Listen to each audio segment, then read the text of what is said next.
श्री कृष्ण चरण कमलेभ्यो नमः। श्रीमद्भगवद्भक्तेभ्यो नमः। गोस्वामी श्री नाभाजी कृत श्री भक्तमाल प्रथम खंड हम श्रवण कर रहे हैं। आज श्री श्रुतिदेव जी के चरित्र से हम प्रारंभ करने वाले हैं। जिन्हीं के हरि नित उर बसे तिन्हीं की पद रेणु चैन देन आभारण कीजिए। योगेश्वर आदि रस स्वाद में प्रवीण महा विप्र श्रुति देवता की बात कही दीजिए। आए घरी हरि देखी गयो प्रेम भरी हियो ऊंचो कर करी पट फेरी मति भीजिए। जिते साधु संग तिन्हें विनयन प्रसंग कियो। जिते साधु संग तिन्हें विनयन न प्रसंग कियो उपदेश मोसु बाढ़ पाँव लीजिए। कि जिन भक्तों के हृदय में सदा श्री हरि वास करते हैं उनके चरणों की धूलि अखंड आनंद देने वाली है। उसी को भूषण मानकर मस्तक पर धारण कीजिए। नव योगेश्वर आदि सभी भक्त प्रेम रस के आस्वादन में परम चतुर हैं। उनमें से श्री श्रुति देव जी ब्राह्मण की बात कहता हूँ कि भगवान को घर में आया देखकर इनका हृदय प्रेम से भर गया।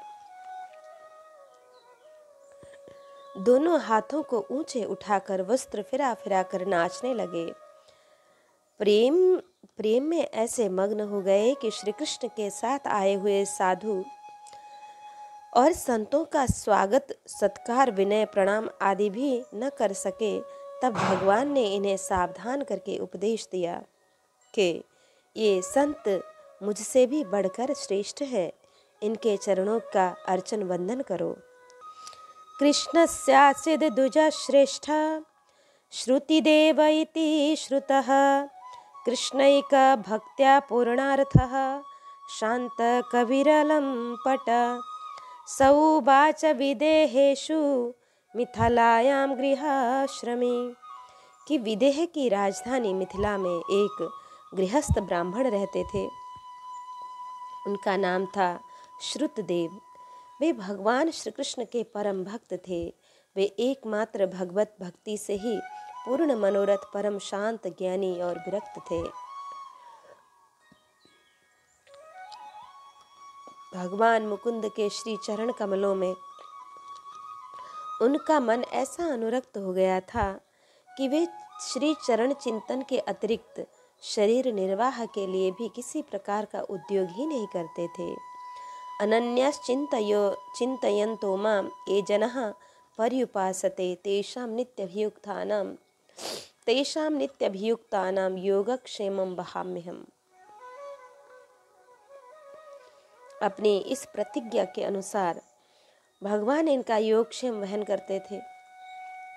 उस देश के राजा बहुलाश्व की भी विप्र श्रुतिदेव की तरह परम भक्त ही थे। वे भी भक्त थे। दोनों को ही भगवान श्री कृष्ण एवं श्री कृष्ण को ये दोनों ही बड़े प्रिय थे। श्यामंतक मणि के लोभ से शतधन्वा ने श्री सत्यभामा के पिता को रात्रि में सुप्तावस्था में मार डाला। समाचार पाकर श्री कृष्ण और बलराम ने रथ पर बैठकर उसका पीछा किया। घोड़े पर बैठकर भागता हुआ शतधन्वा मिथिला नगर के बाहरी उपवन में पहुँचते पहुँचते पकड़ा और मारा गया। श्री बलराम जी विदेहराज बहुलाश्व के यहाँ चले गए, परंतु श्री कृष्ण द्वारका लौट आए। जब यह बात विप्र श्रुतिदेव और नृप बहुलाश्व को मालूम हुई तो वे बड़े ही व्याकुल हुए कि प्रभु यहाँ तक आए भी और हम लोगों को दर्शन नहीं हुआ। तब बलराम जी घर आए, परंतु प्रभु नहीं आए। निश्चय ही हमारे प्रेम में कमी है। फिर तो दोनों ही भागवत बड़े प्रेम से भगवत आराधना में लग गए तथा द्वारका जाकर भगवान का दर्शन करने का निश्चय किए। श्री श्रुतिदेव एवं राजा बहुलाश दोनों ही नित्य भगवान श्री कृष्ण का दर्शन करने के लिए द्वारका जाने की सोचते, परंतु नित्य के नियमित भजन पूजन से अवकाश ही नहीं मिलता कि वे जा पावे, और भजन में ऐसी निष्ठा हो गई थी कि छोड़ते बनता नहीं था। परिणाम यह हुआ कि आज कल करते करते 1 वर्ष बीत गया। रोज चलने की तैयारी होती और रोज रह जाते। तब भगवान श्री कृष्ण ने स्वयं एक बार उन दोनों पर प्रसन्न होकर दारुक से रथ मंगवाया और उस पर सवार होकर द्वारका से मिथिला को प्रस्थान किया। भगवान के साथ श्री नारद, वामदेव, अत्रि, वेदव्यास, असित, आरुणि और श्री शुकदेव जी आदि ऋषि भी थे। भगवान श्री कृष्ण के शुभागमन का समाचार पाकर मिथिलापुर वासियों के आनंद की सीमा न रही। वे अपने हाथों में पूजा की विविध सामग्रियां लेकर उनकी अगवानी करने आए। मिथिला नरेश, बहुलाश और विप्र श्रुतिदेव तो प्रभु के परमानुग्रह को विचार कर फूले नहीं समाये। दोनों ने ही आकर चरणों में गिरकर प्रणाम किया और दोनों ने ही एक साथ हाथ जोड़कर मुनि मंडली के सहित भगवान श्री कृष्ण को आतिथ्य ग्रहण करने के लिए निमंत्रण दिया। भगवान श्री कृष्ण ने दोनों की ही प्रार्थना स्वीकार करके दोनों को ही प्रसन्न करने के लिए एक ही समय पृथक पृथक रूप से दोनों के घर पधारे। परंतु यह बात एक दूसरे को मालूम नहीं हुई कि भगवान श्री कृष्ण मेरे घर के अतिरिक्त और भी कहीं जा रहे हैं। मिथिला नरेश महाराज बहुलाश जी ने सबको सुंदर आसन पर विराजमान कराकर अत्यंत प्रेम पूर्वक षोडशोपचार विधि से उनकी पूजा की। जब सब लोग भोजन करके तृप्त हो गए, तब राजा बहुलाश भगवान श्री कृष्ण के चरणों को अपनी गोद में लेकर बैठ गए और बड़े आनंद से धीरे धीरे सहलाते हुए बड़ी मधुर वाणी से भगवान की स्तुति करते हुए उन्होंने कुछ काल तक मुनि मंडली सहित अपने यहाँ निवास करने के लिए निवेदन किया। भक्त वांछा कल्प तरु भगवान ने उनकी इच्छा पूर्ण की।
इधर श्री श्रुतिदेव जी प्रथम तो प्रेमातिरेक में भगवान को अपने यहाँ आया हुआ जानकर खूब नृत्य किए। जब किंचित देहानुसंधान हुआ तो सबके बैठने के लिए पेढ़ा, चटाई और कुशासन आदि बिछाया और फिर तुलसी दल, कंद मूल, फल फूल, खस से सुवासित शीतल जल, आदि परम सात्विक सामग्रियों से भगवान का पूजन कर श्री कृष्ण के चरण कमलों का स्पर्श करते हुए स्तुति की और अपने भाग्य की सराहना किए कि धन्योहम कृतकृत्योहम पुण्योहम पुरुषोत्तम अद्य मे सफलम जन्म जीवितम सफलम च मे। शरणागत भक्त वत्सल प्रभु ने श्री श्रुतिदेव की प्रार्थना सुनकर अपने हाथ से उनका हाथ पकड़ लिया और मुस्कुराते हुए संतों का महात्म्य सुनाया कि देवाः क्षेत्राणि तीर्थानि दर्शन स्पर्शनार्चनै शनै पुनन्ति कालेन तदप्यहर्तमेक्षया के देवता, पुण्य क्षेत्र और तीर्थ आदि तो दर्शन, स्पर्श, अर्चन आदि के द्वारा धीरे धीरे बहुत दिनों में पवित्र करते हैं, परंतु संत पुरुष अपनी दृष्टि से ही सबको पवित्र कर देते हैं। यही नहीं, देवता आदि में जो पवित्र करने की शक्ति है वह भी संतों की दृष्टि से ही प्राप्त होती है। इसलिए हे श्रुतदेव, तुम इन ब्रह्मर्षियों को मेरा ही स्वरूप समझकर पूरी श्रद्धा और भक्ति से पूजा करो। मुँह से बाढ़ पाँव लीजिए का भाव यह है कि मैं स्वतंत्र, सर्वत्र स्वतंत्र होकर भी इन भक्तों के अधीन हूँ। अहम भक्त पराधीनो यह स्वतंत्र इव द्विज, अतः मुझसे भी बढ़कर इनका सत्कार करना चाहिए। सबरी से प्रभु ने यही कहा है कि मुँह से संत अधिक करी लेखा। श्री उद्धव जी को भी प्रभु ने यही उपदेश दिया है। मद्भक्त पूजाभ्याधिका सर्वभूतेषु मन्मतिः। शिव जी कहते हैं, आराधनानां सर्वेषां विष्णोराराधनं पदम तस्मात् परतरम देवी तदीयानां समर्चनम। काक भुसुंडी जी कहते हैं कि मोरे मन प्रभु अस विश्वासा, राम ते अधिक राम करदासा। पुनः कि मद बंदनाच्छत गुणम मद्भक्तस्य तु वंदनम, मत्कीर्तनाच्छत गुणम मद्भक्तस्य तु कीर्तनम, मत्सेवनाच्छत गुणम मद्भक्तस्य तु सेवनम, मद्भोजनाच्छत गुणम मद्भक्तस्य तु भोजनम। के पाँव, अतः बाढ़ कहा, बाढ़ पाँव लीजिए का दूसरा भाव यह है कि संत को देखकर आगे बढ़कर 10 कदम चलकर इनकी अगवानी करनी चाहिए। दृष्ट्वा भागवतम दुरात सम्मुखे यो न गच्छति न गृह्णाति हरिस्तस्य पूजां च 10 वार्षिकीम। अतः बाढ़ पाँव कहा, यदि तुम ऐसा करोगे तो समझ लो कि तुमने साक्षात मेरा ही पूजन किया। भगवान श्री कृष्ण का यह आदेश प्राप्त करके श्रुतदेव ने भगवान श्री कृष्ण और उनकी महर्षियों की एकात्म भाव से आराधना की। एक बात यहाँ स्मरण रखने की है कि श्रुतदेव ने कुछ भाव में कमी होने से ऋषियों का पूजन न किया हो सो बात नहीं। वे प्रेम में ऐसे विभोर ही हो गए थे कि उन्हें कुछ सुधि बुद्धि नहीं रह गई थी। जब प्रभु ने ध्यान दिलाया तो इन्होंने ऋषियों की भी उसी भाव से पूजन किया। भगवान श्री कृष्ण श्री श्रुतदेव और बहुलाश दोनों ही भक्तों के यहाँ कुछ दिन रहकर फिर उनसे विदा लेकर द्वारका लौट आए। ये दोनों महाभागवत भी प्रभु के नाम, रूप, लीला, गुण, धाम, स्वभाव का चिंतन करते हुए अंत में भगवत स्वरूप को ही प्राप्त हो गए। इस प्रकार हमने बहुलाश और श्रुतदेव की कथा श्रवण की। अब हम श्री अंग जी की कथा श्रवण करेंगे कि महाभागवत श्री ध्रुव जी के वंश में राजर्षि अंग का प्रादुर्भाव हुआ था। पिता उल्मुख और माता पुष्करिणी ने बड़ी तपस्या के बाद अंग जैसा पुत्र पाया था। शील, स्वभाव, साधुता, ब्राह्मण्यता आदि सद्गुण आप में बाल्यावस्था से ही विराजमान थे। एक बार राजर्षि अंग ने अश्वमेध महायज्ञ का अनुष्ठान किया। उसमें वेदवादी ब्राह्मणों के आवाहन करने पर भी देवता लोग अपना भाग लेने नहीं आए।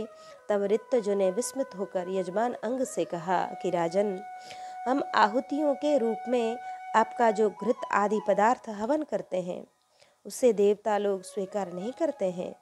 हम जानते हैं आपकी होम सामग्री दूषित नहीं है, आपने उसे बड़ी श्रद्धा से जुटाया है, तथा वेद मंत्र भी किसी प्रकार बलहीन नहीं है, क्योंकि उनका प्रयोग करने वाले ऋत्विजगण याजकोचित सभी नियमों का पूर्णतया पालन करते हैं। देवताओं का किंचित तिरस्कार भी नहीं हुआ है। फिर भी कर्माध्यक्ष देवता लोग क्यों अपना भाग नहीं ले रहे हैं? यह सुनकर महाराज अंग बड़े उदास हो गए और उन्होंने इसमें अपने कर्म को ही कारण मानकर सदस्यों से अपने ज्ञात अपराध के संबंध में जिज्ञासा की। इस पर सभी सदस्यों ने कहा कि राजन, इस जन्म में तो आपसे कोई अपराध नहीं हुआ। हाँ, पूर्व जन्म में अवश्य आपसे कुछ अपराध बन गया है, जिससे कि आप अब तक पुत्रहीन हैं। परंतु हम लोगों का ऐसा विश्वास है कि यदि आप पुत्र की कामना से यज्ञ करेंगे तो यज्ञेश्वर भगवान अवश्य आपको पुत्र प्रदान करेंगे। राजा अंग ने पुत्रिष्ट यज्ञ किया। ऋत्विजों के सत प्रयत्न से यज्ञ पूर्ण हुआ। आहुति डालते ही अग्निकुंड से एक दिव्य पुरुष स्वर्ण पात्र में सिद्ध खीर लिए हुए प्रकट हुए और राजा ने उस चरु को अंजलि में लेकर स्वयं सूंघकर प्रसन्नतापूर्वक अपनी पत्नी को दे दिया। रानी ने वह पुत्र प्रदायिनी खीर खाकर गर्भ धारण किया और यथा समय एक पुत्र को जन्म दिया। राजा अंग की पत्नी मृत्यु की कन्या थी, नाम था सुनीता। उससे जो बालक पैदा हुआ वह अपने नाना मृत्यु के गुण स्वभाव लक्षणों वाला था। क्या पशु, क्या पक्षी, क्या मनुष्य, वह दुष्ट बालक हंसते हंसते सहज ही उनके प्राण ले लेता। प्रजा उससे ऐसी संत्रस्त हो गई थी कि वह जिधर भी जाता लोग चिल्ला पड़ते, वेन आया, वेन आया। वेन उस बालक का नाम था। वेन की ऐसी दुष्ट प्रकृति देखकर महाराजा अंग ने उसे बहुत प्रकार से समझा बुझाकर कुमार्ग से सुमार्ग पर लाने की बहुत चेष्टा की, परंतु सफल नहीं हुए। इससे उन्हें बड़ा ही दुख हुआ। वे मन ही मन सोचने लगे, जिन गृहस्थों के पुत्र नहीं हैं उन्होंने अवश्य ही पूर्व जन्म में श्रीहरि की आराधना की होगी। इसी से उन्हें कुपुत की करतूतों से होने वाला असह्य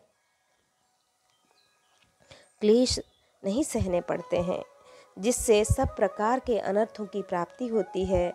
ऐसी नाम मात्र की संतान के लिए कौन समझदार पुरुष ललचावेगा? वह तो आत्मा के लिए एक प्रकार का मोहमय बंधन ही है। पुनः श्री अंग जी के मन में यह विचार आया कि मैं तो सपूत की अपेक्षा कुपुत को ही अच्छा समझता हूँ, क्योंकि सपूत को छोड़ने में बड़ा क्लेश होता है, परंतु कुपुत तो घर को नरक बना डालता है, अतः उससे सहज ही छुटकारा मिल जाता है। इस प्रकार सोचते सोचते राजा अंग का चित्त संसार से विरक्त हो गया। वे रात्रि में घर से निकल गए। प्रजाजन, पुरोहित, मंत्री और सुहृदय वर्ग ने खोजने का बहुत प्रयत्न किया, परंतु नहीं पा सके। जैसे कुयोगी पुरुष सर्वगुहाशायी भगवान को नहीं खोज पाते हैं। श्री राम रसिकावली में महाराज रघुराज सिंह जी आपके विषय में लिखते हैं कि कानन जाई भजो यदुराई, माया और डीठी नहीं आई, वन में करही साधु की सेवा, साधु छोड़ मान नहीं देवा। को एक साधु कहो नृप पाही, कुटी देहु मेरे घर नाही, कुटी सहित सर्वस्व दे राखे, पुनीता की सेवा अभिलाखे। साधु प्रसन्न कहो असवानी, मिलहि तो ही नृप सारंग पानी, भूपति कहो न असमोई आशा, तो ही तजी चहो न रमा निवासा, आए नृप कह ले न बिमाना, साधु त्यागी सो किए न पयाना। हरि पार्षद तब संत चढ़ाई, लय गे नृपहि बैकुंठ लिपाई। बैकुंठहु मह अंग नृप, साधु चरण रति कीन, विभव भोग पार्षद सरिस, यद्यपि कृष्ण बहुदीन। इस प्रकार हमने राजा अंग का प्रसंग श्रवण किया। अब हम श्री मुचकुंद जी की कथा श्रवण करेंगे। इक्ष्वाकु वंशावतार, इक्ष्वाकु वंशावतंश महाराज मानधाता तनय श्री मुचुकुंद जी बड़े ही ब्राह्मण भक्त, सत्य प्रतिज्ञ, संग्राम विजयी एवं महा प्रतापी राजा थे। एक बार इन्होंने अपने बल की परीक्षा लेने के लिए अलकापति कुबेर पर चढ़ाई कर दी। तब यक्षराज कुबेर ने इनका सामना करने के लिए राक्षसों की सेना भेजी। उन राक्षसों ने इनकी सेना को कुचलना प्रारंभ किया। तब ये श्री सद्गुरुदेव वशिष्ठ की शरण में गए। श्री वशिष्ठ जी ने अपने तपोबल से राक्षसों का संहार कर डाला। श्री मुचुकुंद जी का विजय का मार्ग प्रशस्त हो गया। अपनी सेना का संहार देखकर श्री कुबेर जी स्वयं मुचुकुंद जी के समीप आकर बोले, महाराज, यदि तुम्हारी भुजाओं में कुछ बल है तो उसे दिखाओ। ब्राह्मण के बल पर युद्ध करना ठीक नहीं। श्री मुचुकुंद जी ने कहा, अलकापते, ब्राह्मणों में सदा तप और मंत्र का बल उपस्थित होता है और क्षत्रियों में अस्त्र तथा भुजाओं का। अतः ब्राह्मण और क्षत्रिय दोनों को ही एक साथ मिलकर ही प्रजा का पालन करना चाहिए। मैं भी इसी नीति के अनुसार कार्य कर रहा हूँ, फिर आप मेरी निंदा क्यों करते हैं? यह सुनकर कुबेर जी बड़े प्रसन्न हुए और बोले, राजन, आप नीति और धर्म दोनों ही को पूर्ण रूपेण वर्तमान आप में नीति और धर्म दोनों ही पूर्ण रूपेण वर्तमान है। अतः आज मैं आपको इस सारी पृथ्वी का राज्य दे रहा हूँ। आप इस मेरी दी हुई संपूर्ण पृथ्वी पर शासन करिए। श्री मुचुकुंद ने कहा कि राजाधिराज, मैं आपके दिए हुए राज्य को नहीं भोगना चाहता। मेरी तो यह इच्छा है कि मैं अपने बाहुबल से उपार्जित राज्य का उपभोग करूं। महाराज मुचुकुंद के इस क्षत्रियोचित, वीरोचित, वंशोचित वचन को सुनकर कुबेर को बड़ा विस्मय हुआ। तदंतर क्षत्रिय धर्म संयक पालन करने वाले राजा मुचुकुंद ने अपने बाहुबल से प्राप्त की हुई संपूर्ण पृथ्वी का शासन किया। एक बार इंद्रादि देवता असुरों से अत्यंत भयभीत होकर अपने रक्षा के लिए मुचुकुंद जी से प्रार्थना किए तो उन्होंने बहुत काल तक देवताओं की रक्षा की। जब देवताओं को सेनापति के रूप में स्वामी कार्तिकेय मिल गए, तब उन लोगों ने राजा मुचुकुंद से कृतज्ञता प्रकट करते हुए विश्राम करने को कहा। साथ ही देवताओं ने यह भी बताया कि आपके पुत्र, रानियां, बंधु और अमात्य, मंत्री तथा आपकी प्रजा में से अब कोई नहीं रहा। सबके सब काल के गाल में चले गए। अब आप बताइए, हम देवता आपका कौन सा प्रिय कार्य करें? हम केवल मोक्ष छोड़कर सब कुछ देने में समर्थ हैं। मोक्ष तो भगवान विष्णु ही दे सकते हैं। राजा मुचुकुंद ने बहुत समय तक युद्ध करते रहने से थके होने के कारण निद्रा का ही वर मांगा। देवताओं ने इन्हें निश्चिंत निद्रा का वर देते हुए यह भी कहा कि सोते समय यदि कोई मूर्ख बीच में ही आपको जगा देगा तो वह आपकी दृष्टि पड़ते ही उसी क्षण भस्म हो जाएगा। श्री मुचुकुंद जी धवलपुर के पर्वत की गुफा में आकर सो गए। सतयुग के सोए महाराज मुचुकुंद की द्वापर के अंत में नींद खुली।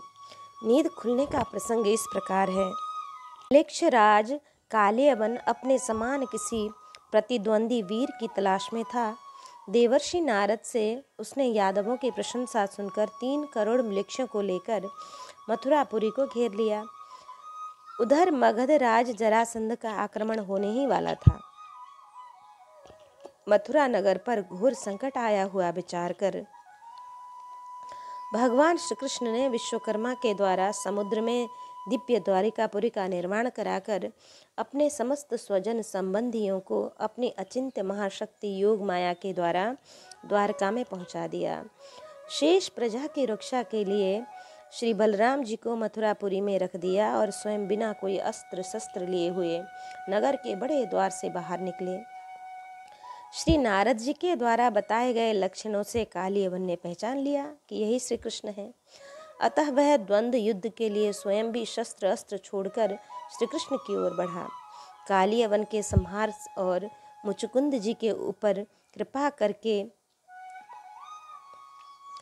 भगवान श्री कृष्ण ने दूसरी ओर मुँह करके रण से भाग चले और उन योगी दुर्लभ प्रभु को पकड़ने के लिए कालियवन उनके पीछे पीछे दौड़ने लगा। कालियवन पीछे से बार बार आक्षेप करता कि अरे भाई, तुम परम यशस्वी यदुवंश में पैदा हुए हो, तुम्हारा इस प्रकार युद्ध छोड़कर भागना उचित नहीं है, तुम कैसे वीर हो। भगवान यह कहते हुए कि हम ऐसे ही हैं, तुम चले आओ, उसके आक्षेप करते रहने पर भागते भागते उस पर्वत की गुफा में घुस गए जहाँ मुचुकुंद जी सोए हुए थे। भगवान ने उनको अपना पीताम्बर ओढ़ा दिया और स्वयं छिप गए। उनके पीछे कालियवन भी घुसा और पीताम्बर ओढ़े हुए और सोए मुचुकुंद जी को श्री कृष्ण समझकर मन ही मन यह सोचकर कि देखो तो सही, यह मुझे इस प्रकार इतनी दूर ले आया और अब इस तरह मानो इसे कुछ पता ही न हो साधु बनकर सो रहा है। उस मूढ़ ने कसकर उनके ऊपर पद प्रहार किया। मुचुकुंद जी की निद्रा टूट गई, आंख खुली, दृष्टि पड़ते ही कालियवन तत्क्षण जलकर राख हो गया। तत्पश्चात भगवान यदुवंश शिरोमणि श्री कृष्ण ने कृपा करके राजा मुचुकुंद के सामने आकर दर्शन दिया और भगवान की परम दिव्य ज्योतिर्मयी मूर्ति देखकर महाराज मुचुकुंद ने चकित होकर पूछा कि आप कौन हैं? इस कांटों से भरे हुए घोर जंगल में आप कमल के समान कोमल चरणों से क्यों विचर रहे हैं? और इस गुफा में पधारने का क्या प्रयोजन है? क्या आप समस्त तेजस्वियों के मूर्तिमान तेज अथवा अग्निदेव ही तो नहीं हैं? क्या आप सूर्य, चंद्रमा, देवराज, इंद्र या कोई दूसरे लोकपाल हैं? मैं तो ऐसा समझता हूँ कि आप देवताओं के आराध्य ब्रह्मा, विष्णु, शंकर, इन तीनों में से पुरुषोत्तम भगवान नारायण ही हैं, क्योंकि आपकी परम ज्योतिर्मय अंग कांति से इस गुफा का अंधेरा सर्वथा दूर हो गया है। यदि आप उचित समझें तो अपना परिचय दीजिए, और यदि आप मेरा परिचय जानना चाहते हैं तो मैं इक्ष्वाकुवंशी क्षत्रिय हूँ। मेरा नाम मुचुकुंद है। मैं युवनाश्वनंदन महाराज मांधाता का पुत्र हूँ। आपका दर्शन कर कृतार्थ हुआ। तब समस्त प्राणियों के जीवन दाता भगवान श्री कृष्ण ने हंसते हुए मेघ ध्वनि के समान गंभीर वाणी से कहा, प्रिय मुचुकुंद, मेरे जन्म कर्म नाम तो अनंत हैं। वर्तमान में मैं यदुवंश में अवतार लिया है मैंने, और मैं श्री वसुदेव जी का पुत्र हूँ, इसलिए लोग मुझे वासुदेव कहते हैं। राजन, यह कालियवन था जो मेरी ही प्रेरणा से तुम्हारे दृष्टि पड़ते ही भस्म हो गया। तुमने पहले मेरी बड़ी आराधना की है, अतः मैंने प्रसन्न होकर तुमको दर्शन दिया, और अब तुम्हारी जो अभिलाषा हो मुझसे मांग लो। मुचुकुंद जी को समझते देर नहीं लगी कि ये भगवान ही हैं, क्योंकि वृद्ध गर्ग ने इनसे पहले ही कह रखा था कि यदुवंश में भगवान अवतार लेने वाले हैं। अतः आपने प्रभु की स्तुति की और भक्ति का वरदान मांगा। भगवान श्री कृष्ण ने कहा, राजन, तुमने क्षत्रिय धर्म का आचरण करते समय शिकार आदि के अवसरों पर बहुत से पशुओं का वध किया है। अब एकाग्र चित्त से मेरी आराधना करते हुए तपस्या के द्वारा उस पाप को धो डालो। अगले जन्म में तुम ब्राह्मण होगे और समस्त प्राणियों के सच्चे हितैषी तथा परम सुहृद होगे, तथा मुझ में विषय वासना शून्य निर्मूल भक्ति सदा बनी रहेगी, कि जिससे कि तुम शुद्ध विशुद्ध विज्ञान घन परमात्मा को प्राप्त कर लोगे। श्री मुचुकुंद जी ने भगवान की परिक्रमा की और प्रणाम कर भगवान नर नारायण के नित्य निवास स्थान बद्रिकाश्रम में जाकर बड़े शांत भाव से गर्मी सर्दी आदि द्वंद्व सहते हुए वे तपस्या के द्वारा भगवान की आराधना करने लगे। वे निरंतर अपना चित्त भगवान श्री कृष्ण में लगाए रहते थे। उन्हें अब किसी प्रकार की आसक्ति एवं संशय संदेह नहीं रह गया था। अगले जन्म में आप ही गुर्जर प्रदेश में भक्त शिरोमणि श्री नरसिंह जी के रूप में प्रकट हुए। अब हम श्री प्रियव्रत जी का प्रसंग श्रवण करेंगे कि श्री स्वयंभू मनुपुत्र श्री प्रियव्रत जी बड़े ही भगवत भक्त और आत्माराम थे। देवर्षि वर्य श्री नारद जी के चरणों की सेवा से इन्हें सहज ही परमार्थ तत्व का बोध हो गया। अतः राजा राज्य सुख को छोड़कर गंधमादन पर्वत पर निवास करते हुए निरंतर आत्मचिंतन में लगे रहते थे। एक बार उन्होंने ब्रह्म सत्र की दीक्षा लेकर निरंतर ब्रह्माभ्यास में जीवन बिताने का निश्चय किया। उसी समय उनके पिता स्वयंभू मनु ने इन्हें पृथ्वी पालन के लिए शास्त्र में बताए हुए सभी श्रेष्ठ गुणों से पूर्णतया संपन्न देखकर राज्य शासन के लिए आज्ञा दी। परंतु श्री प्रियव्रत जी ने यह सोचकर कि कहीं मैं राज्य और कुटुंब की आसक्ति में न फंसकर आत्मस्वरूप को भूल न जाऊं, परमार्थ से च्युत न हो जाऊं, पिता की आज्ञा अनुलंघ्य होने पर भी उसे स्वीकार नहीं किया। सृष्टि विस्तार के लिए सतत प्रयत्नशील श्री ब्रह्मा जी ने जब श्री प्रियव्रत की ऐसी प्रवृत्ति देखी तो वे अपने पार्षदों से परिवेष्टित हंस पर आरूढ़ होकर अपने दिव्य प्रकाश से गंधमादन की घाटी को प्रकाशित करते हुए श्री प्रियव्रत जी के पास पहुँचे। संयोग से उस समय प्रियव्रत जी को आत्मविद्या का उपदेश देने के लिए श्री नारद जी भी आए थे। श्री ब्रह्मा जी को आया हुआ देखकर वे स्वयंभू मनु और प्रियव्रत सहित तुरंत उठ खड़े हुए। सब ने उनको हाथ जोड़कर प्रणाम किया। श्री नारद जी ने उनकी विधि पूर्वक पूजन की और स्तुति की। तदुपरांत श्री ब्रह्मा जी ने प्रियव्रत की ओर मंद मुस्कान युक्त दया दृष्टि से देखते हुए इस प्रकार कहा, बेटा देखो, हम महादेव जी, तुम्हारे पिता स्वयंभू मनु और तुम्हारे गुरु श्री नारद जी, ये सभी विवश होकर भगवान की आज्ञा का पालन करते हैं, उनकी इच्छा अनुसार चलते हैं।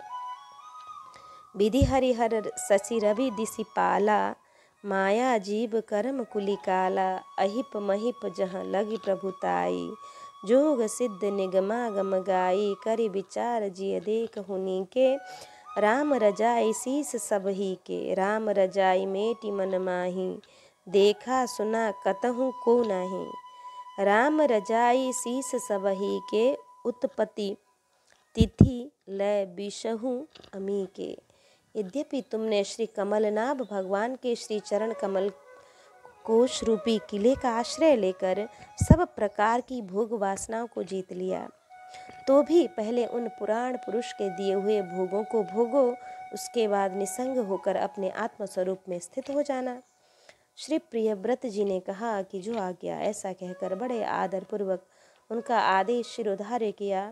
श्री मनु जी समस्त भूमंडल का शासन भार इन्हें सौंपकर स्वयं भजन में परायण हो गए। तदंतर श्री प्रियव्रत जी ने प्रजापति विश्वकर्मा की पुत्री बरहिष्मति से विवाह किया। उसके 10 पुत्र और 1 कन्या हुई। महामना प्रियव्रत जी सर्वथा अनासक्त होकर भोगों को भोगते हुए आदि पुरुष भगवान के चरण युगल का निरंतर ध्यान करते रहते थे। एक बार जब इन्होंने देखा कि भगवान सूर्य सुमेरु की परिक्रमा करते हुए लोकालोक पर्यंत पृथ्वी के जितने भाग को आलोकित करते हैं, उसमें से आधा ही प्रकाश में रहता है और आधे में अंधकार छाया रहता है, तो उनको यह बात पसंद नहीं आई।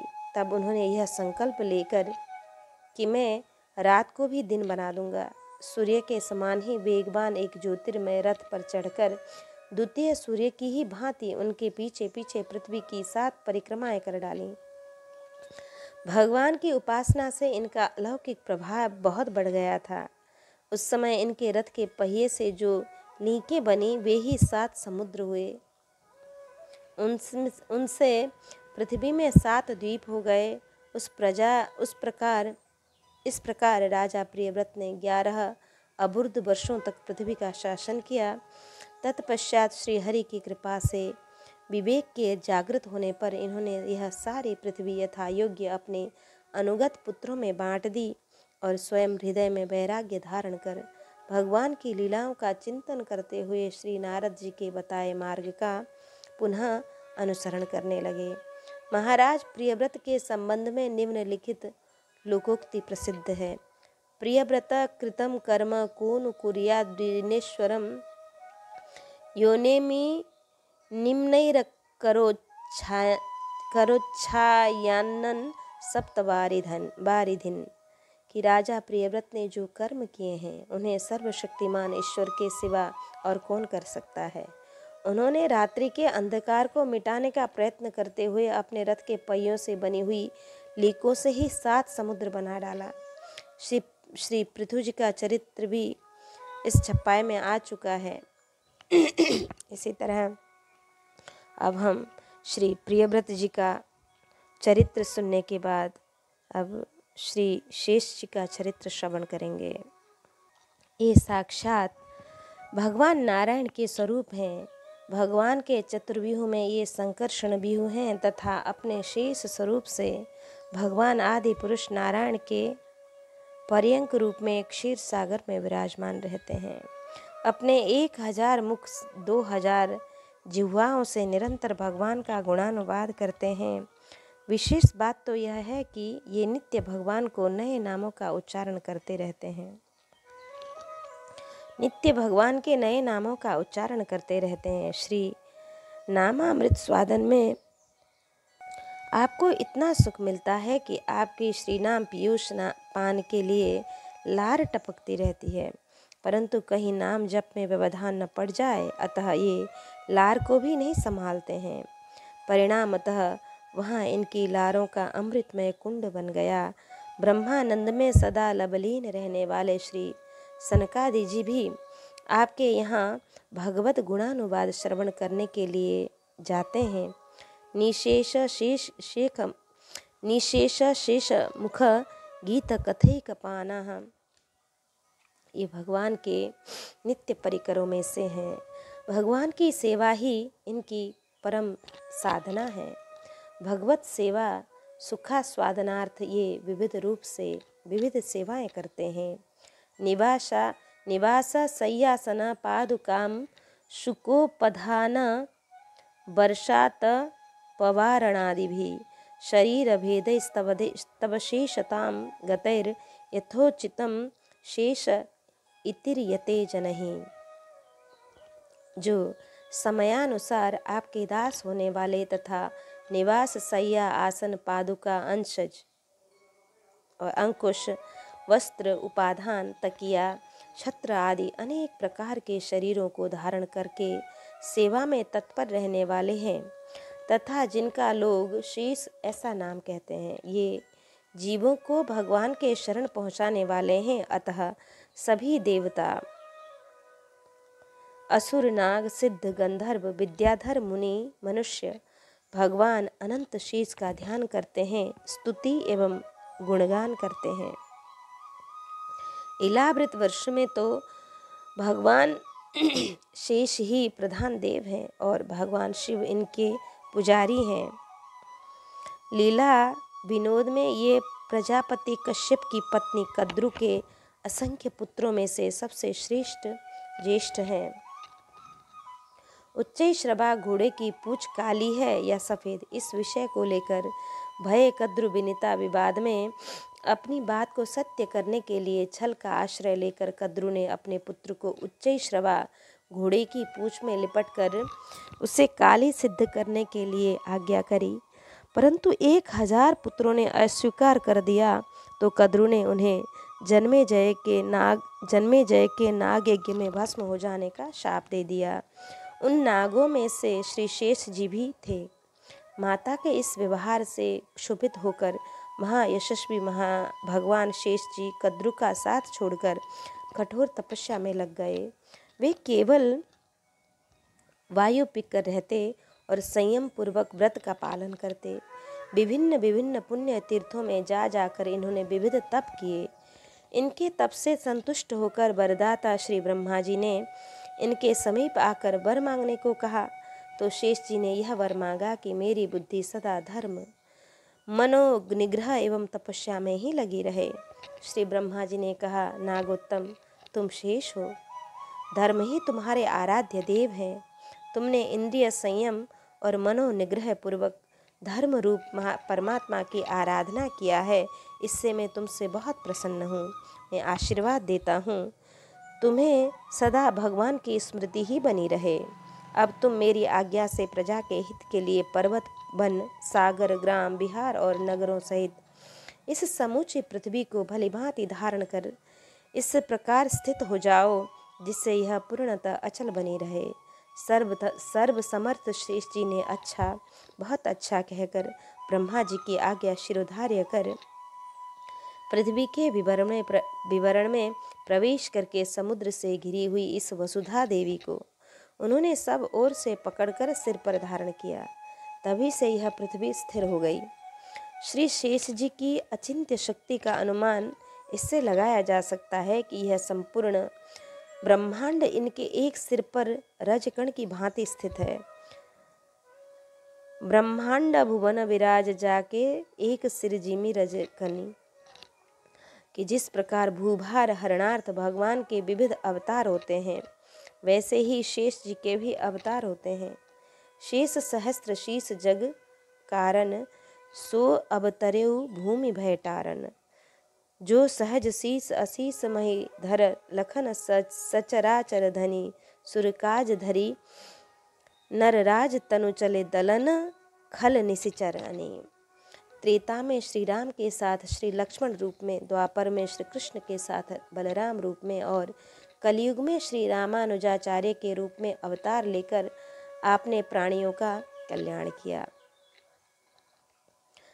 अब हम श्री सूत जी का चरित्र श्रवण करें कि परिचय देते हुए श्री सूत जी कहते हैं कि अहो वयम जन्म भृतोद्यः स्म, वृद्धानुवृत्त्यापि विलोम जातः, दुष्कुल्यमाधिं विधनोति शीघ्रं, महत्तमानामधिधानयोगः। अहो, विलोम जाति में उत्पन्न होने पर भी महात्माओं की सेवा करने के कारण आज हमारा जन्म सफल हो गया, क्योंकि महापुरुष के साथ बातचीत करने मात्र से ही नीच कुल में उत्पन्न होने की मनोव्यथा शीघ्र ही मिट जाती है। उच्च वर्ण की माता और निम्न वर्ण के पिता से उत्पन्न संतान को विलोम जात कहते हैं। सूत जाति की उत्पत्ति इसी प्रकार ब्राह्मणी माता और क्षत्रिय पिता से हुई है। ब्राह्मण्य क्षत्रियात् सूतः, अमरकोश श्री सूत जी ने अपने को इसी परंपरा में स्वीकार किया है। आपका वास्तविक नाम रोमहर्षण है। सूत तो जातिवाद तक संज्ञा है। भगवान वेद व्यास जी की कृपा से आपको इतिहास पुराणादि का संयक बोध हुआ। आपके अमित विवेक के संबंध में श्री शौनक जी कहते हैं कि अज्ञानंधांत विध्वंस कोटि सूर्य समप्रभ, सुताख्या ही कथा सारम मम कर्ण रसायनम। हे सूत जी, आपका ज्ञान अज्ञानांधकार को नष्ट करने के लिए करोड़ों सूर्य के समान है। आप हमारे कानों के लिए रसायन अमृत स्वरूप सार गर्भित कथा कहिए। त्वया खलु पुराणानि सेतिहासानि च नघ, अख्यातान्यप्यधीतानि धर्मशास्त्राणि यान्नुत, यानि वेदविदां श्रेष्ठो भगवन्वादरायणः, अन्ये च मुनयः सूत परावरविदो विदुः। वेत्थं त्वं सौम्य तत्सर्वं तत्त्वदस्तदनुग्रहात्, ब्रूयुः स्निग्धस्य शिष्यस्य गुरुवो गुह्यमयुतः। के सूत जी, आप निष्पाप हैं। आपने समस्त इतिहास, पुराण और धर्म शास्त्रों का विधिपूर्वक अध्ययन किया है तथा उनकी भलीभांति व्याख्या भी की है। वेद वेत्ताओं में श्रेष्ठ भगवान वेदव्यास ने एवं आपके निर्गुण सगुण स्वरूप को जानने वाले दूसरे मुनियों ने जो कुछ जाना है, उन्हें जिन विषयों का ज्ञान है, वह सब आप वास्तविक रूप से जानते हैं। आपका हृदय बड़ा ही सरल और शुद्ध है। इसी से आप उनकी कृपा और अनुग्रह के पात्र हुए हैं। गुरुजन अपने प्रेमी शिष्य को गुप्त से गुप्त बात भी बता दिया करते हैं। समस्त पुराण पढ़ाने के बाद श्री व्यास जी ने आपको पुराण वक्ता होने का आशीर्वाद दिया। यही कारण है कि इनका संपूर्ण जीवन ऋषियों मुनियों के आश्रमों में भगवद गुण लीला कीर्तन में ही बीता। इनका सबसे बड़ा कथा सत्र नैमिषारण्य में हुआ। एक बार भगवान विष्णु एवं देवताओं के परम पुण्यमय क्षेत्र नैमिषारण्य में श्री शौनक आदि 88,000 ऋषियों ने भगवत प्राप्ति की इच्छा से 1,000 वर्ष में पूरे होने वाले एक महान यज्ञ का अनुष्ठान किया। संयोग से एक दिन ऋषियों मुनियों के आश्रमों में जाकर दर्शन करते विचरते हुए श्री सूत जी भी नैमिष क्षेत्र में जा पहुँचे। तो इनका दर्शन कर ऋषियों ने अपना बड़ा सौभाग्य माना। त्वम्नः संदर्शितो धात्रः। सभी ने सूत जी का पूजन किया और आसन पर बैठाकर बड़े आदर पूर्वक भगवान की लीला कथा एवं प्राणियों के कल्याण के संबंध में जिज्ञासा की। तब सूत जी उनके प्रश्नों का अभिनंदन करते हुए बड़े विस्तार से पुराण रहस्य वर्णन किए। उन्होंने एक एक करके सभी पुराणों की कथा ऋषियों को सुनाई। कौरवों और पांडवों के बीच युद्ध का निश्चय जानकर श्री बलराम जी दोनों ही पक्षों से तटस्थ होकर तीर्थ यात्रा के ब्याज से द्वारका से चले गए और वे सभी तीर्थों का परिभ्रमण करते नैमिषारण्य पहुँचे, जहाँ शौनकादि ऋषि उन दिनों सत्संग रूप महान सत्र कर रहे थे। श्री बलराम जी को आया हुआ देखकर ऋषियों ने अपने अपने आसनों से उठकर उनका स्वागत सत्कार किया और यथा योग्य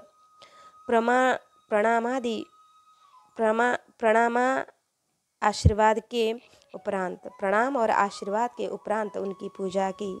व्यास गद्दी की मर्यादा को ध्यान में रखकर श्री सूत जी अपने आसन पर बैठे ही रहे। श्री बलराम जी को यह बात खटक गई कि रोमहर्षण जी सूत जाति में उत्पन्न होकर भी ब्राह्मणों से ऊंचे आसन पर बैठे हैं। यहाँ तक कि मेरे आने पर भी न तो उठकर स्वागत ही किए और न हाथ जोड़कर प्रणाम ही। बस बलराम जी को क्रोध आ गया। उन्होंने अपने हाथ में स्थित कुश की नोक से उन पर प्रहार किया और तुरंत मर गए। यह देखकर सब ऋषि मुनि हाय हाय करने लगे। सबके चित्त खिन्न हो गए। उन्होंने श्री बलराम जी से कहा, प्रभु आपने यह बहुत बड़ा अधर्म किया। यदुवंश शिरोमणे सूत जी को हम ही लोगों ने ब्राह्मणोचित आसन पर बैठाया था और जब तक हमारा यह सत्र समाप्त न हो तब तक के लिए उन्हें शारीरिक कष्ट से रहित आयु भी दे दी थी। आपने अनजाने में यह ऐसा काम कर दिया जो ब्रह्म हत्या के समान है। हम लोग यह मानते हैं कि आप योगेश्वर हैं, वेद भी आपके ऊपर शासन नहीं कर सकता है। फिर भी आपसे यह प्रार्थना है कि आपका अवतार लोगों को पवित्र करने के लिए हुआ है। यदि किसी की प्रेरणा के बिना स्वयं अपनी इच्छा से ही ब्रह्म हत्या का प्रायश्चित कर लेंगे तो इसमें लोगों को बड़ी शिक्षा मिलेगी। श्री बलराम जी ने ऋषियों का अनुरोध स्वीकार किया और कहा, ऋषियों वेदों का ऐसा ही कहना है कि आत्मा ही पुत्र के रूप में उत्पन्न होता है, इसलिए रोमहर्षण के स्थान पर उनका पुत्र आप लोगों को पुराणों की कथा सुनावेगा। उसे मैं अपनी शक्ति से दीर्घायु, इंद्रिय शक्ति और बल दिए देता हूँ। तब रोमहर्षण के पुत्र उग्रश्रवा पुराणों के वक्ता हुए। ये भी सूत नाम से ही प्रसिद्ध हुए। अब हम श्री शौनक जी की कथा श्रवण करें कि श्री सूत जी जैसे पुराणों के प्रधान प्रवक्ता हैं, वैसे ही श्री शौनक आदि जी भी पुराणों के प्रधान श्रोता हैं। इन्होंने एक एक करके सभी पुराणों के गूढ़ रहस्यों को श्री सूत जी से श्रवण किया है। ये 88,000 ऋषियों के समुदाय में प्रमुख ऋषि थे। सूनक ऋषि के पुत्र होने से शौनक एवं भृगुवंशी होने से भार्गव कहे जाते थे। ज्ञान वृद्ध, वयोवृद्ध, तपोवृद्ध, कुलपति एवं ऋग्वेदी थे। वर्णन आया है कि जब नैमिषारण्य में 1000 वर्ष के लिए ब्रह्म सत्र की दीक्षा लेकर बैठ गए तो संघ के ऋषि लोग घबराए कि इतने दिन तक एक जगह रहने से कैसे भोजन वस्त्र की व्यवस्था हो सकेगी। तब उन्होंने जो कुछ कहा है उससे इनका अपार प्रभु विश्वास द्योतित होता है कि भोजनाच्छादने चिंता वृथा कुर्वन्ति वैष्णवाः योऽसो विश्वम्भरो देवः स भक्तान् किमुपेक्षते। उन्होंने कहा कि भोजन और वस्त्र के लिए वैष्णवजन व्यर्थ ही चिंता करते हैं। भला जो विश्वम्भर है वह अपने भक्तों को क्या उपेक्षा करेगा, अर्थात नहीं। इनके दृढ़ निश्चय और अटल विश्वास को देखकर भगवान ने संत के रूप में आकर इन्हें एक चिंतामणि प्रदान की। फिर तो परमानंद हो गया। न चूल्हा चेतना न चक्की, जो इच्छा करते वही सामग्री तत्काल प्राप्त हो जाती। आपके विचार से समय वही सार्थक है जिसमें भगवान नाम गुण श्रवण कीर्तन किया जाता है। आयुर्हरति वै पुंसां मुद्यन्नस्तं न यन्नसौ तस्यर्ते यक्षणो नीत उत्तम श्लोकवार्तया तरवः किं न जीवन्ति भक्त्या वस्त्रा किं न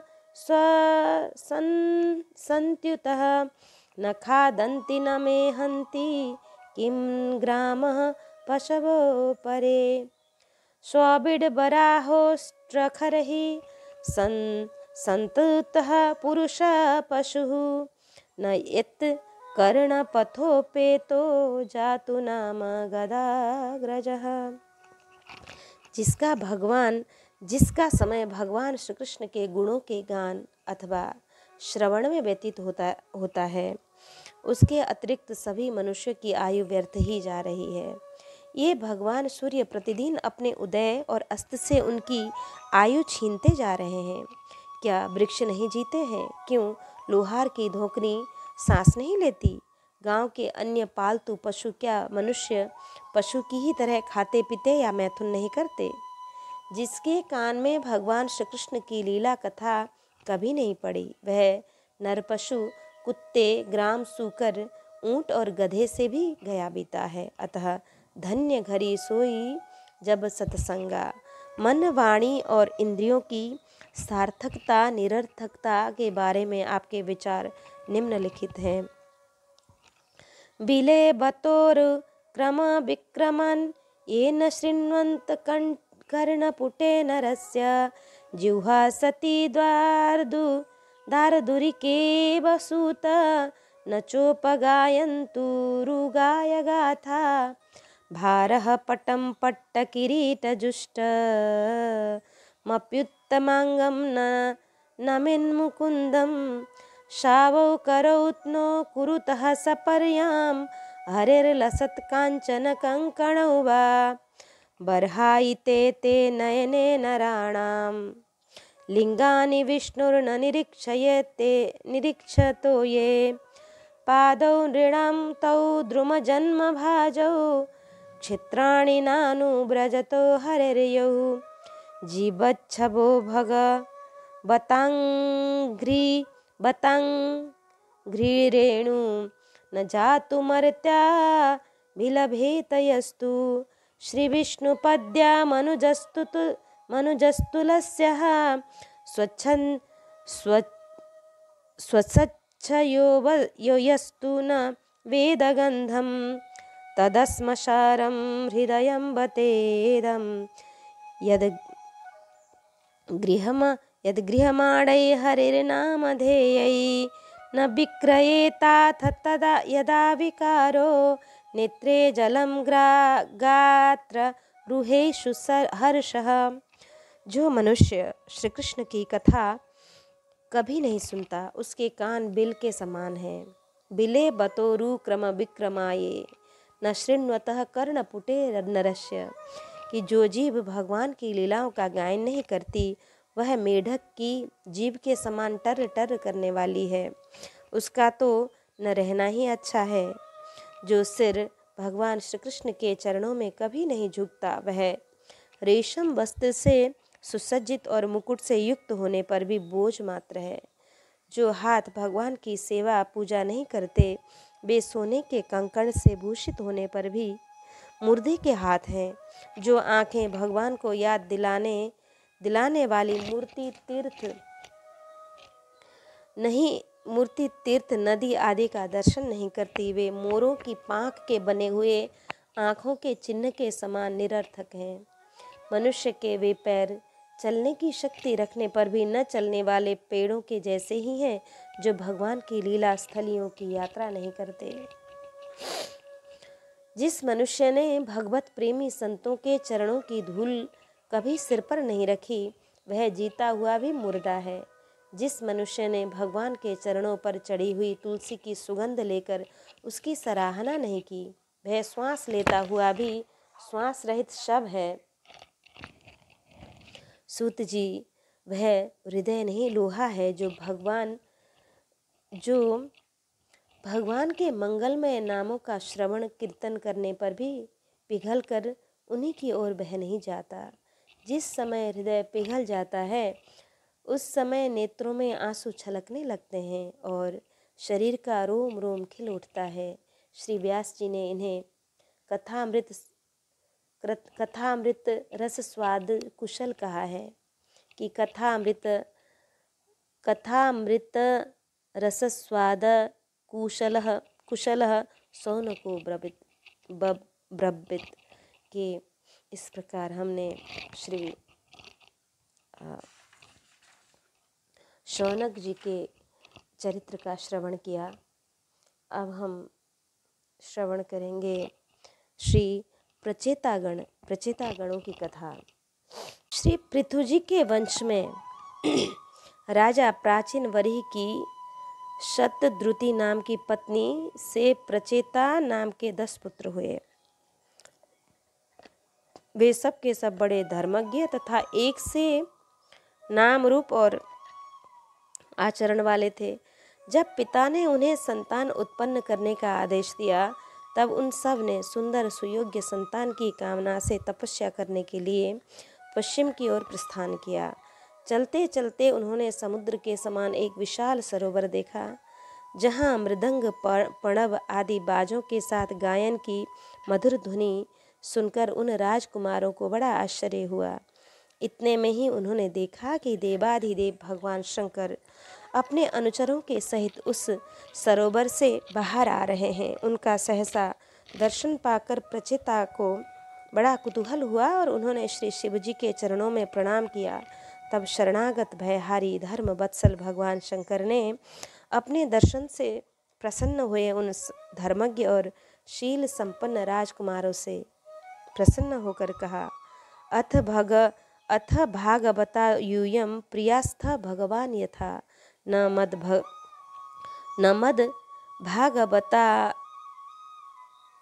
मद भागवतानां च प्रियानन्योस्ति करहिचिद।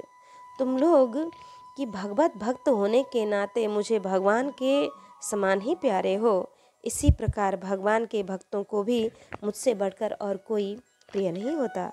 तुम लोग कुछ करना चाहते हो, वह मुझे मालूम है। इस समय तुम लोगों पर कृपा करने के लिए ही मैंने तुम्हें इस प्रकार दर्शन दिया। अब मैं तुम्हें एक बड़ा ही पवित्र, मंगलमय और कल्याणकारी स्तोत्र सुनाता हूँ। इसका तुम लोग शुद्ध भाव से जप करना। तपस्या पूर्ण होने पर इसी से तुम्हें अभिष्ट फल प्राप्त हो जाएगा। यह कहकर महादेव शिव ने प्रचेताओं को उस स्तोत्र का उपदेश दिया, जिसे रुद्र गीत कहते हैं। प्रचेताओं ने बड़ी भक्ति भाव से श्री शंकर जी की पूजा की। इसके पश्चात वे उन राजकुमारों के सामने ही अंतर्ध्यान हो गए और सबके सब प्रचेता समुद्र के जल में खड़े रहकर भगवान रुद्र के बताए हुए स्तोत्र का जप करते हुए 10,000 वर्ष तक तपस्या करते रहे। तपस्या और जप यज्ञ के द्वारा उन्होंने श्री हरि को संतुष्ट कर लिया।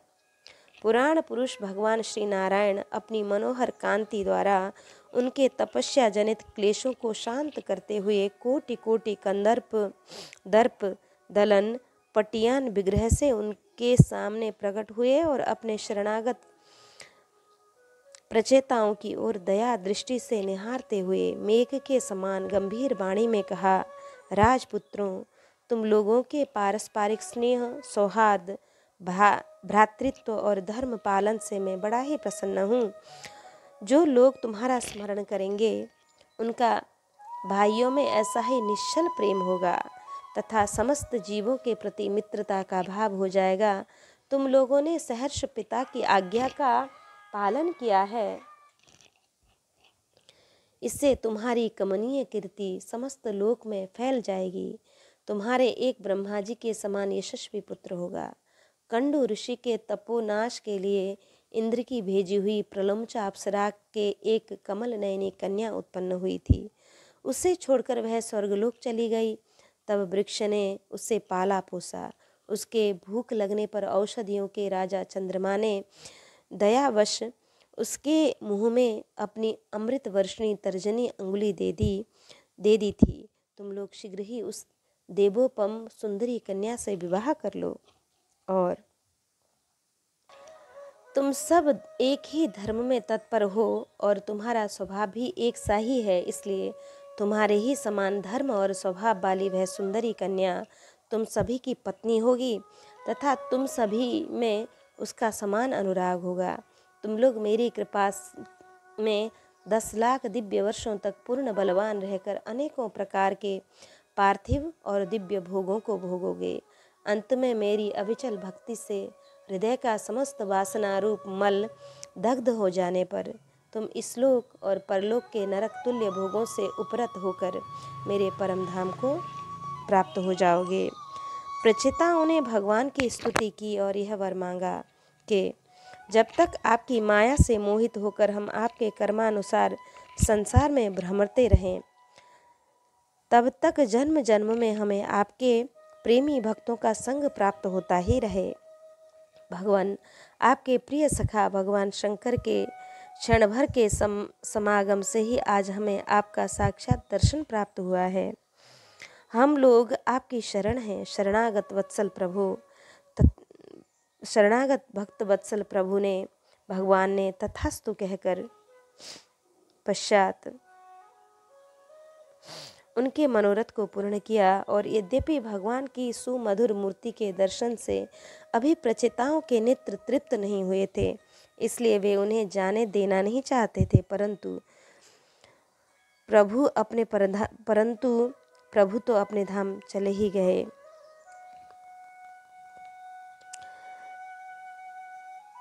तो भी भगवान अपने धाम को चले गए। अभी प्रचेताओं का मन भरा नहीं था भगवान के दर्शन करके, फिर भी प्रभु को तो जाना ही था। तत्पश्चात प्रजाओं ने श्री ब्रह्मा जी के आदेशानुसार उस मारिशा नाम की कन्या से विवाह कर लिया। इसी के गर्भ से प्रजापति दक्ष ने श्री शिवजी की अवज्ञा के कारण अपना पूर्व शरीर त्याग कर जन्म लिया और पुनः प्रथम प्रजापति फिर प्रजापति नायक के पद पर प्रतिष्ठित हो गए। 10 लाख वर्ष बीत जाने पर जब प्रचेताओं को विवेक हुआ, तब उन्हें भगवान के वाक्यों की याद आई और वे अपनी भार्या मारिशा को पुत्र के पास छोड़कर तुरंत घर से निकल पड़े। और वे पश्चिम दिशा में समुद्र के तट पर पहुंचकर श्री नारद जी के पास छोड़कर तुरंत घर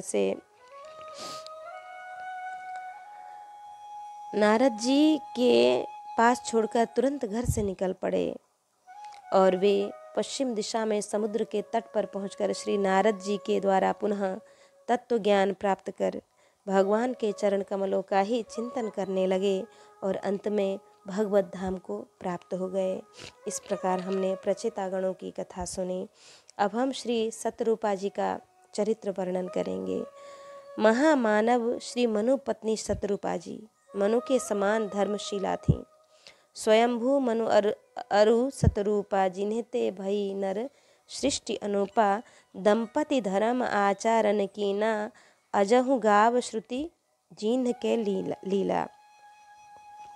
कि श्री मनु जी के साथ ही आपने भी समस्त राज्य सुख भोग परित्याग पूर्वक नैमिषारण्य में दुष्कर तप किया था। ठाड़े रहे एक पग दो, कि दोनों को भगवान का दर्शन हुआ। चितवहि सादर रूप अनुपा, तृप्ति न मानहि मनु सतरूपा। भगवान श्री राम ने मनु जी से वर मांगने को कहा। सकुच बिहाई मांगो नृप मोही, मोरे नहीं अदेय कछु तोही। तो श्री सतरूपा जी ने भी कहा कि सतरूप ही बिलो की कर जोरे, देवी मांगु वर जो रुचि तोरे। वरदान मनुजी ने मांगा, वही वरदान श्री सतरूपा जी ने भी मांगा। साथ ही कुछ और भी मांग लिया कि जो बर नाथ चतुर नृप मांगा, कि सोई कृपालो मोहि अति प्रिय लागा। प्रभु परंतु सुठी होती ढिठाई, जदपि भगत हित तुम ही सुहाई। श्री राम अवतार के समय इन्हीं को श्री राम जननी कौशल्या होने का सौभाग्य मिला था। श्री सतरूपा रूप में अभिषिक्त वरों की पूर्ति कौशल्या रूप में हुई कि मम गुण ग्राम नाम रतगत, ममता मद मोह ताकर सुख सोई जाने परमानंद संदोह। श्री कौशल्या जी तन पुलकित मुख, बचन न आबा, नयन मोदी चरण सिरनावा। इस प्रकार त्रयसुता श्री मनु और सतरूपा जी की 3 कन्याएं आकुति, प्रसूति, देवहूति। श्री आकुति जी छप्पाय में 5 यज्ञावतार की कथा भी है। श्री प्रसूति जी श्री मनु जी ने अपनी प्रसूति नाम की कन्या का विवाह श्री ब्रह्मा जी के पुत्र दक्ष प्रजापति से किया था, जिनका विशाल वंश परंपरा संपूर्ण वेदों त्रिलोकी में फैली हुई थी, जिनके यहाँ आदिशक्ति भगवती सती पुत्री के रूप में प्रादुर्भाव हुई थी। और श्री सती जी कि यह प्रजापति दक्ष की कन्या थी और श्री शिव जी से ब्याही गई थी। इनकी गणना श्रेष्ठ पतिव्रताओं में की जाती है कि ये सब प्रकार से अपने पतिदेव की सेवा में संलग्न रहने वाली थीं। श्री शिव जी भी इनको बहुत ही प्रेम करते थे, परंतु भगवान श्री राम की ललित नरलीला देखकर इनको मोह हो गया। श्री शिव जी के बहुत समझाने पर भी दूर नहीं हुआ। तब इन्होंने भगवान राम की परीक्षा ली। परीक्षा में भूल यह हुई कि उन्होंने श्री जानकी जी का वेश धर लिया था, जबकि श्री जानकी जी में शिव जी का मातृभाव है।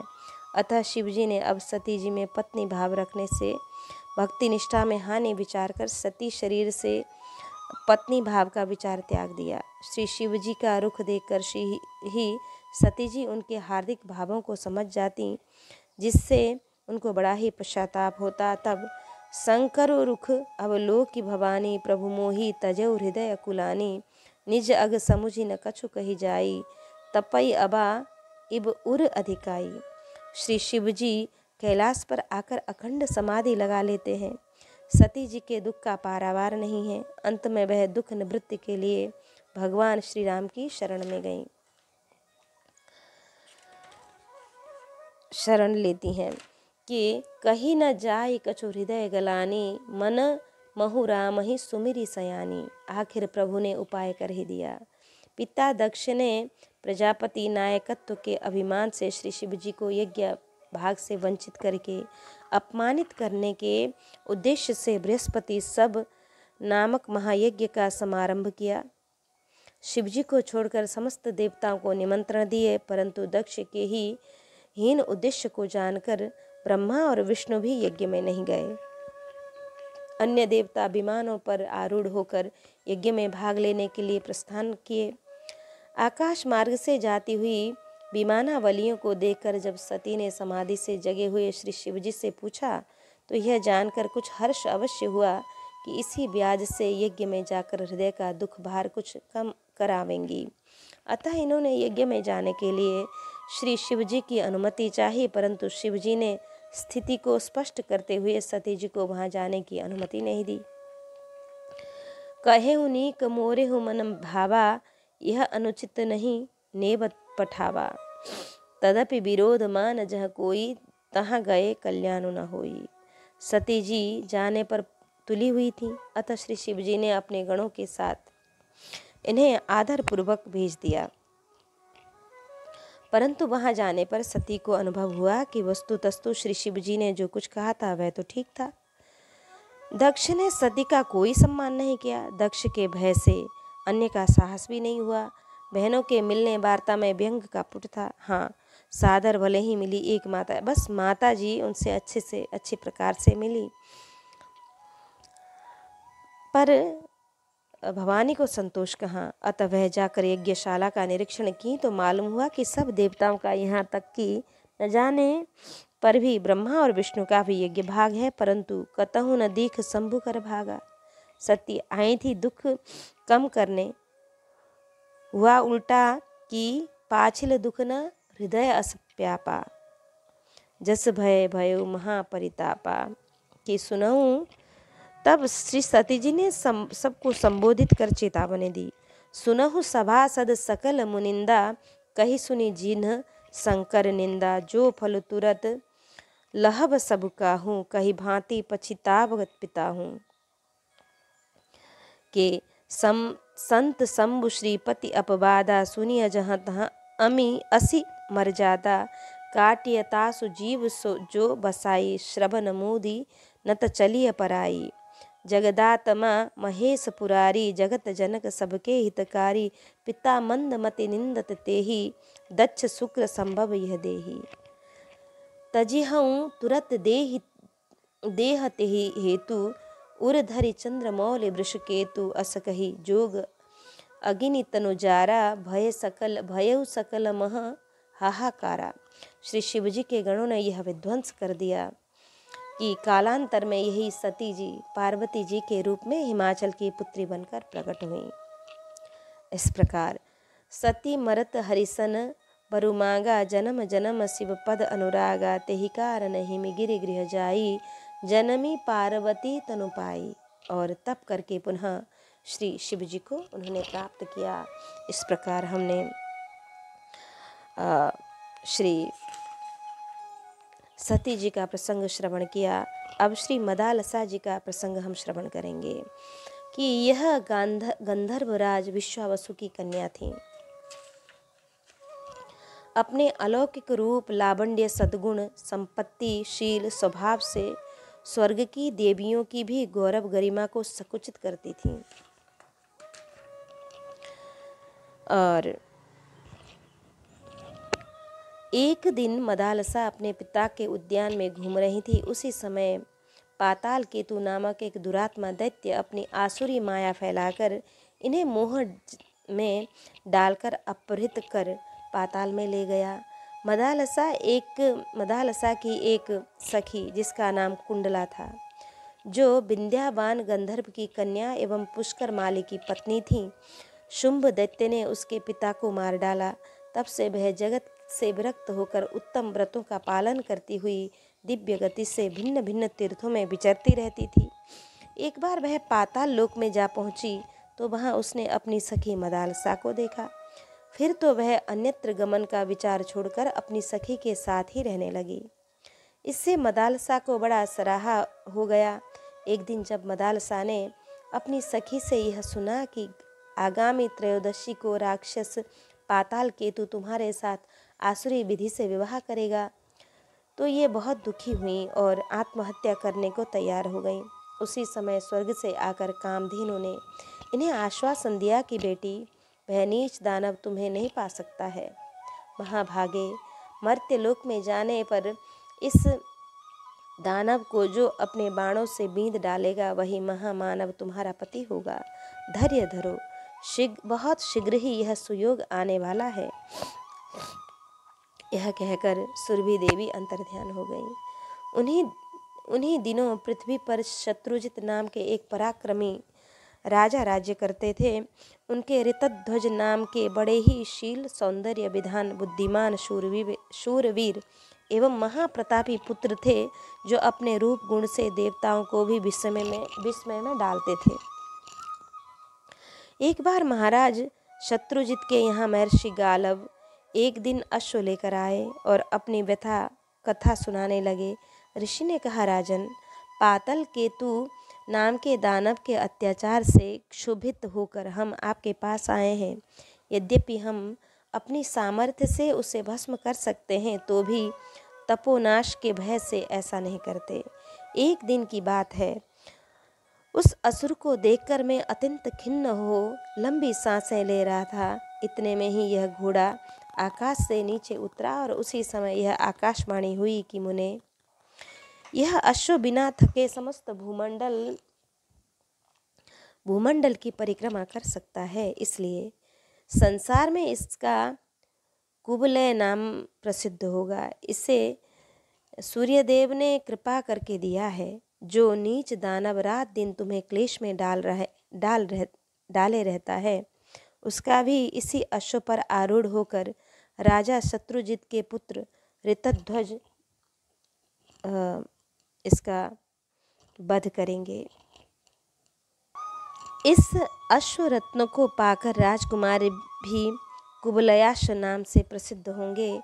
गालब मुनि के यूं कहने पर धर्मात्मा राजा ने मंगलाचरण पूर्वक राजकुमार ऋतध्वज को उस अश्व पर चढ़ाया और मुनि के साथ भेज दिया। वीर कुबलयाश्व गालब मुनि के आश्रम में निवास कर रहे थे। ऋषि लोग संध्योपासना में लगे हुए थे। तब तक वह दुष्ट दैत्य सूकर का रूप धरकर आश्रम में आकर उत्पात करने लगा। राजकुमार ने अश्व पर आरूढ़ होकर धनुष बाण लेकर उसका पीछा किया। हजारों योजन दूर जाने पर बाणों से घायल वह सूकर रूपधारी असुर प्राण बचाने के लिए एक अंधकारमय भूविवर में प्रवेश कर गया। राजकुमार ने घोड़ों के सहित उसमें प्रवेश किया। अंधकार पार करने पर राजकुमार को वह दैत्य तो नहीं दिखाई दिया,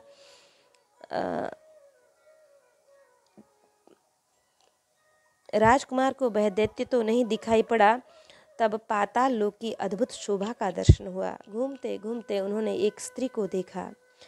यह वही मदालसा की सखी कुंडला थी। उसका परिचय पाने के लिए पीछे पीछे चलते हुए राजकुमार ने महल में प्रवेश कर दिया और दिव्य देवांगना तुल्य मदालसा को भी देखा। निश्चय ही उस रूप लावण्य ने इनके मन को चुरा लिया। तब भी पुरुष होने के नाते अपने को संभाल कर समीप जाकर परिचय प्राप्त करने के लिए जो ही कुछ कहने का उपक्रम किया, देवी मदालसा इनकी लोकोत्तर सौंदर्य राशि को देखकर सहसा मूर्छित हो गई। तब राजकुमार ने इनकी सखी से परिचय एवं मूर्छा का कारण पूछा। सखी कुंडला ने परिचय दिया और मूर्छा का कारण निवेदन करते हुए उसने कहा कि महाराज, सुरभि के कथानुसार तो यह पत्नी उस वीर पुरुष की ही होगी जो पाताल केतु को घायल कर देगा, परंतु यह मोहित हो गई आपके रूप सौंदर्य पर, अतः इस दुविधा में ये मूर्छित हो गई। अब आप अपना परिचय दीजिए। परिचय में कुंडला को यह सुनकर बड़ी प्रसन्नता हुई कि मेरी सखी जिसे देखकर मुग्ध है, वही महापराक्रमी पुरुष पाताल केतु का वध करने वाला भी है। इससे मदालसा की दुविधा दूर हो गई। कुंडला ने मदालसा की ओर लक्ष्य करके राजकुमार से कहा, जैसे अति कमनीय कांति चंद्रमा को ही प्राप्त होती है, प्रचंड प्रभा सूर्य में ही मिलती है, वैसे ही दैवी विभूति धन्य पुरुष को ही प्राप्त होती है। भला गोमाता सुरभि का वचन मिथ्या कैसे हो सकता है? मेरी यह सखी बड़ी भाग्यशालिनी है, आपको पाकर धन्य हो गई है। इसके बाद कुंडला ने विवाह की सामग्री एकत्रित करके अपने कुलगुरु तुम्बुरु को स्मरण किया। वे समाधि और कुशा लिए तत्काल वहां आ पहुँचे और वेद विधि से विवाह कार्य संपन्न किए। कुंडला अपनी सखी से विदा होकर तपस्या करने के लिए दिव्य गति से अपने अविष्ट स्थान को चली गई। राजकुमार कुबलयाश्व मदालसा को घोड़े पर बिठाकर चलने को उद्यत ही हुए थे कि पातालवासी दैत्यों ने अपनी विशाल सेना को लेकर उन्हें घेर लिया और अस्त्र शस्त्र की वर्षा करने लगे, परंतु राजकुमार के पराक्रम के सामने अधिक समय तक टिक नहीं सके। राजकुमार सकुशल रमणी रत्न मदालसा को साथ लिए पिता के चरणों में प्रणाम किए। पिता ने अपने आशीर्वाद एवं स्नेह सिंचन से कुमार को आप्लावित कर दिया। अब राजकुमार पिता की आज्ञा से नित्य प्रति अश्वारूढ़ होकर साधु ब्राह्मणों दीन दुखियों की रक्षा के लिए पृथ्वी पर विचरते रहते। एक दिन की बात है कि घूमते घूमते यमुना तट पर गए। वहाँ पाताल केतु का छोटा भाई ताल केतु आश्रम बनाकर रहता था। उसके मन में अपने बड़े भाई पाताल केतु के मारे जाने का बड़ा क्षोभ था और उस समय उसका बदला लेने के लिए वह अवसर की प्रतीक्षा में था। संयोग से आज राजकुमार उसके आश्रम पर चले गए। उस कपटी मुनि ने राजकुमार को अपना कपटपूर्ण साधु स्वांग दिखाकर प्रभावित कर लिया और अपना अभिष्ट सुनाया। राजन, मैं धर्म के लिए यज्ञ करूँगा, परंतु मेरे इस आश्रम की रक्षा करो। तब तक मैं जल के भीतर प्रवेश करके वरुण देवता की पूजा स्तुति करके अभी लौटता हूँ। राजकुमार अपना स्वर्णहार उसे देकर आश्रम की रक्षा करने लगे। वह महामायावी दैत्य जल में डुबकी लगाकर राजकुमार के नगर में चला गया और मदालसा तथा अन्य लोगों के समक्ष पहुंचकर इस प्रकार बोला। वीर कुबलयाश्व दैत्यों से युद्ध करते करते वीर गति को प्राप्त हो गए। मरते समय उन्होंने अपने गले का यह आभूषण मुझे दिया है। इसके बाद जो कुछ कर्तव्य हो वह आप लोग करें। इस दुखद समाचार को सुनकर नगर में कोहराम मच गया। पति परायण मदालसा ने तत्काल शरीर छोड़ दिया। महाराज शत्रुजित ने धैर्य धारण कर लोगों को सांत्वना दी।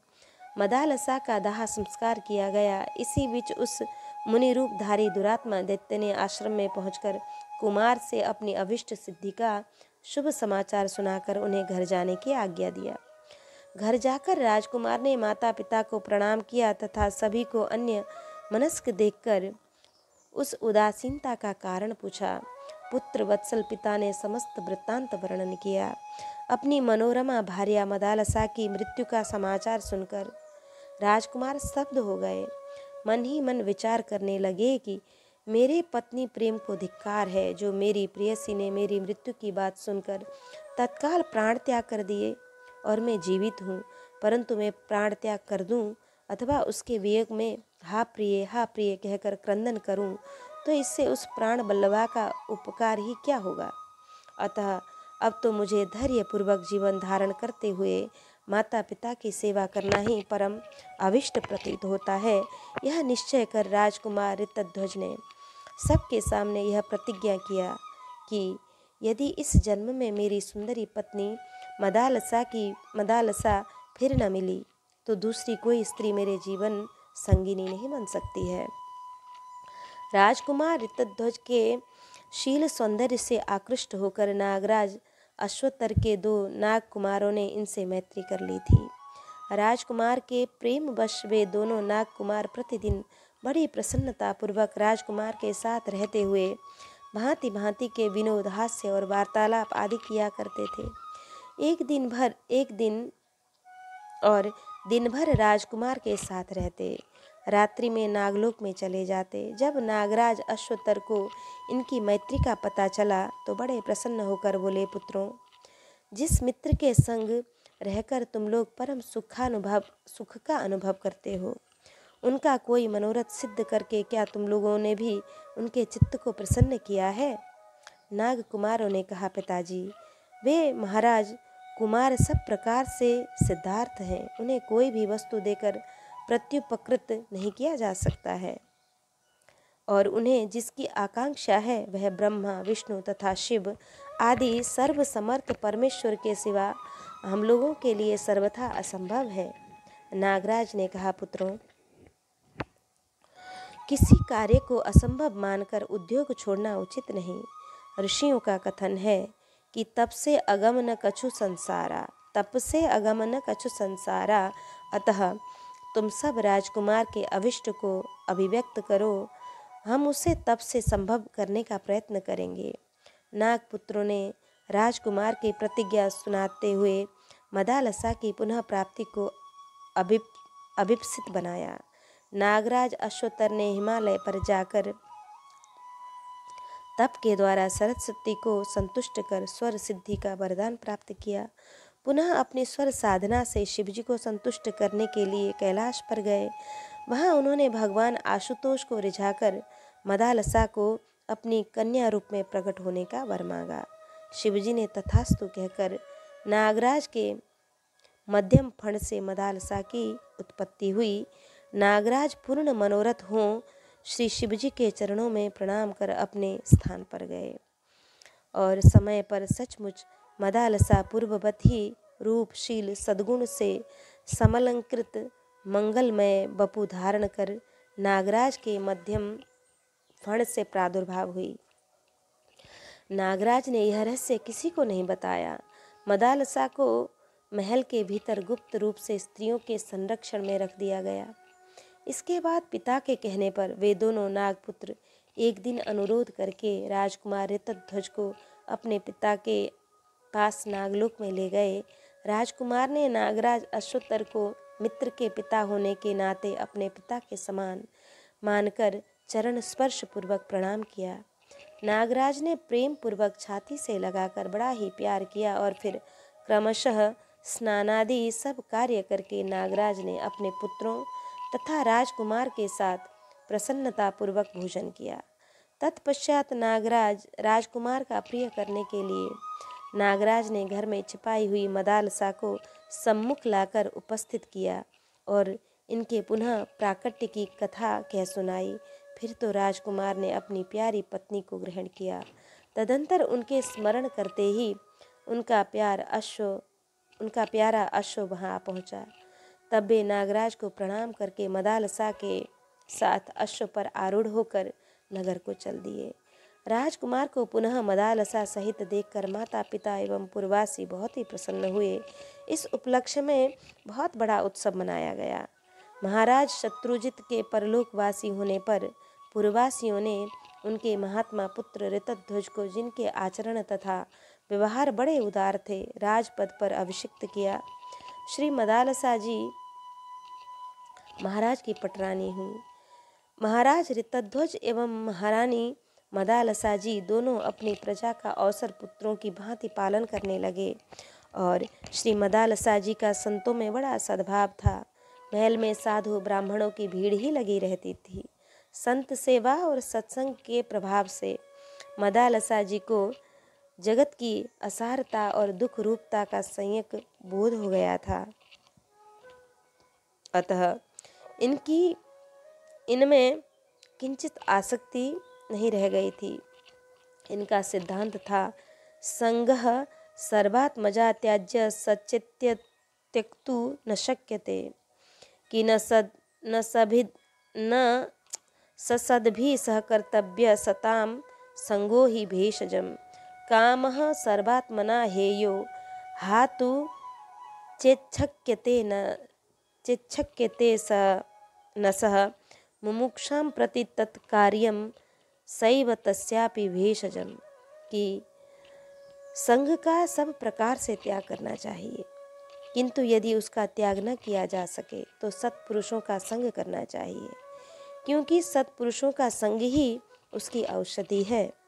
कामनाओं को सर्वथा छोड़ देना चाहिए, परंतु यदि वह छोड़ी न जा सके तो मुमुक्षु मुक्ति की इच्छा के प्रति कामना करनी चाहिए, क्योंकि मुमुक्षु ही उस कामना को मिटाने की दवा है। इस प्रकार हमने श्री मदालसा माता का प्रसंग श्रवण किया।